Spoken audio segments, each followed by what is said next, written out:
집주인이 몇 달 전부터 연락을 받지 않습니다. 이번 달에 전세 계약이 만료되는데 큰일입니다. 그냥 지금 바로 전세금 반환 소송을 진행할 수 있을까요? 안녕하세요. 법도 전세금 반환 소송센터입니다. 생각보다 많은 분들이 전세금을 돌려받지 못했다고 해서 곧 바로 전세금 반환 소송이 가능한 걸로 아는 경우가 많습니다. 물론 일반인들은 평소 법률적인 정보를 접하기가 어렵기 때문에 발생하는 문제일 텐데요. 이는 법률 실무와 다릅니다. 오늘은 전세금 반환 소송부터 강제 집행까지 절차를 밟기 전 반드시 해야 하는 일에 대해 알아보는 자리를 마련했습니다. 해지 통지 의사 전달. 없이는 아무것도 할 수 없다.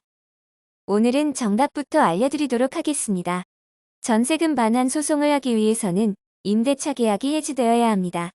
세입자가 제 아무리 마음속으로는 계약갱신을 원하지 않더라도 집주인이 듣지 못했다면 법률적으로는 묵시적 계약갱신으로 임대차 계약이 해지되지 않은 것으로 보기 때문입니다. 그래서 가장 중요한 것이 집주인에게 임대차 계약을 해지하고 싶다거나 계약갱신을 할 마음이 없다는 의사를 전달하는 것입니다. 현행법상에는 계약 만료 2개월 전까지 집주인에게 해지 통지를 해야 합니다. 통상적으로는 전화, 문자, 카톡, 구두로 해지 통보를 하는 경우가 많은데요.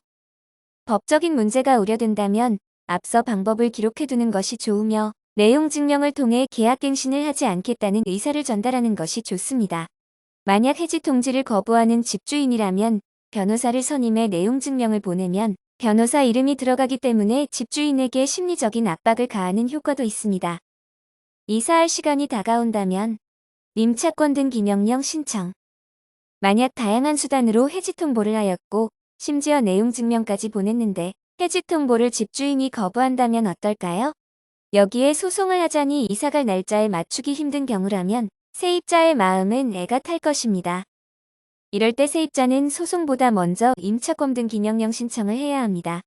임차권 등기 명령 신청을 하면 이사를 가더라도 원래 살고 있는 세입자처럼 대항력과 우선 변제권이 유지되어 세입자의 권리를 주장할 수 있습니다.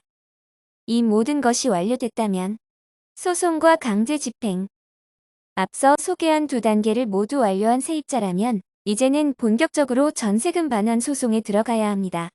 사실 소송을 제기하는 것 자체가 집주인에게 심리적인 압박을 주어 준비 단계에서 전세금을 돌려받는 경우도 많습니다. 그 단계에서 협조적인 집주인이라면 법원에서 지급 명령으로 문제가 해결되는 경우도 있습니다. 세입자가 소송에서 승소 판결이 나오면 판결문을 통해 집주인의 재산을 상대로 강제 집행까지 가능하기 때문에 전세금에 해당하는 금액을 돌려받을 수 있습니다.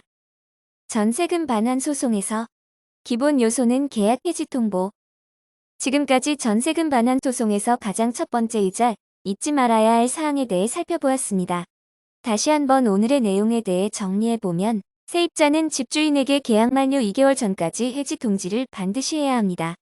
이후에도 상황이 해결되지 않은 채 이사를 해야 한다면 임차권 등기 명령을 신청하고 소송을 진행해야 합니다.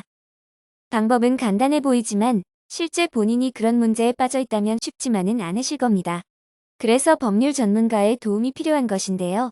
혹시나 본인이 현재 전세금을 돌려받지 못해 고생하고 있다면 저희에게 전화해주세요. 전문 상담원이 전세금을 돌려받기 위한 다양한 방법을 안내해드리고 있습니다. 물론 전화 상담은 무료입니다.